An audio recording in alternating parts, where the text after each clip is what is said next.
नमस्कार। कभी सोचा है कि बिजली की मदद से केमिस्ट्री में जादू कैसे किया जा सकता है? जी हाँ, बिल्कुल। आज हम बात करने वाले हैं वैद्युत अपघटनी सेल के बारे में। तो चलिए सीधे मुद्दे पर आते हैं। जरा सोचिए, एक ऐसी केमिकल रिएक्शन के बारे में जो होना ही नहीं चाहती, मतलब अपने आप तो बिल्कुल नहीं होगी। तो सवाल यह है कि उसे होने के लिए मजबूर कैसे किया जाए। और बस यही वो पहेली है जिसे हमारा वैद्युत अपघटनी सेल चुटकियों में हल कर देता है। तो सबसे पहले ये समझना जरूरी है कि आखिर ये वैद्युत अपघटनी सेल है क्या भला, और कैसे ये नामुमकिन से दिखने वाले काम को मुमकिन बना देता है। इसकी परिभाषा ना बिल्कुल सीधी और सरल है।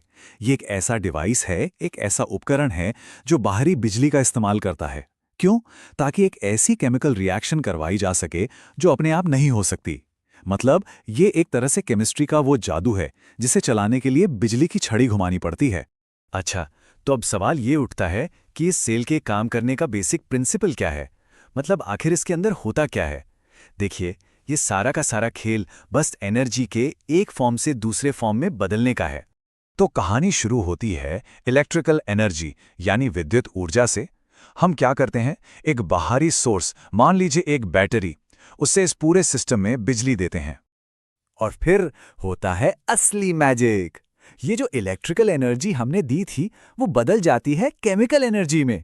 और बस यही केमिकल एनर्जी उस रिएक्शन को एक जोर का धक्का देती है जो अपने आप होने को तैयार नहीं थी। तो सीधे सीधे शब्दों में कहें तो बिजली अंदर जाती है और एक नया केमिकल सब्सटेंस बनकर बाहर आता है। ठीक है, तो ये तो समझ आ गया कि ये काम कैसे करता है। लेकिन सवाल ये है कि ये सेल बना कैसे होता है, इसमें क्या क्या होता है। चलिए अब इसके मेन पार्ट्स को एक एक करके देखते हैं और समझते हैं कि हर हिस्से का रोल क्या है। तो ये हैं हमारे 4 मेन प्लेयर्स। सबसे पहले विद्युत अपघट्य। ये वो लिक्विड है जिसमें आयंस तैरते रहते हैं। फिर आते हैं एनोड और कैथोड। ये वो जगह है जहां सारा एक्शन होता है, यानी ऑक्सीडेशन और रिडक्शन। और आखिर में बाहरी बैटरी, जो इस पूरे खेल की बॉस है, जो सबको चलाती है। अब वक्त है इन सभी पार्ट्स को एक साथ एक्शन में देखने का। और इसके लिए ना हम एक बहुत ही क्लासिक और जाना पहचाना एग्जाम्पल लेंगे जिसे शायद स्कूल में भी पढ़ा होगा। और वो एग्जाम्पल है पानी का विद्युत अपघटन। ये एक ऐसा प्रोसेस है जिसमें हम पानी को उसके बेसिक एलिमेंट्स यानी हाइड्रोजन और ऑक्सीजन में तोड़ देते हैं।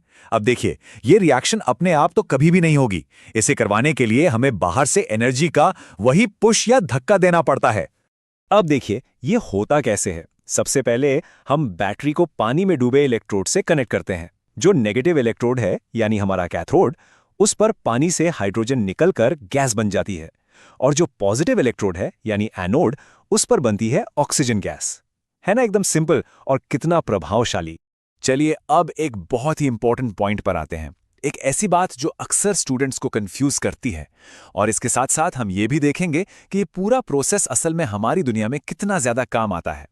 और वो सवाल ये है कि अरे एक मिनट, एनोड को तो नेगेटिव होना चाहिए, है ना? अगर गैल्वेनिक सेल के बारे में पढ़ा है तो मन में ये सवाल जरूर आ रहा होगा।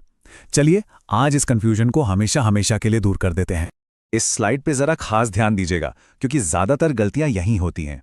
देखिए, गैल्वेनिक सेल में जो खुद बिजली बनाता है उसमें एनोड नेगेटिव होता है, लेकिन हमारे वैद्युत अपघटनी सेल में जो बिजली इस्तेमाल करता है उसमें एनोड पॉजिटिव होता है।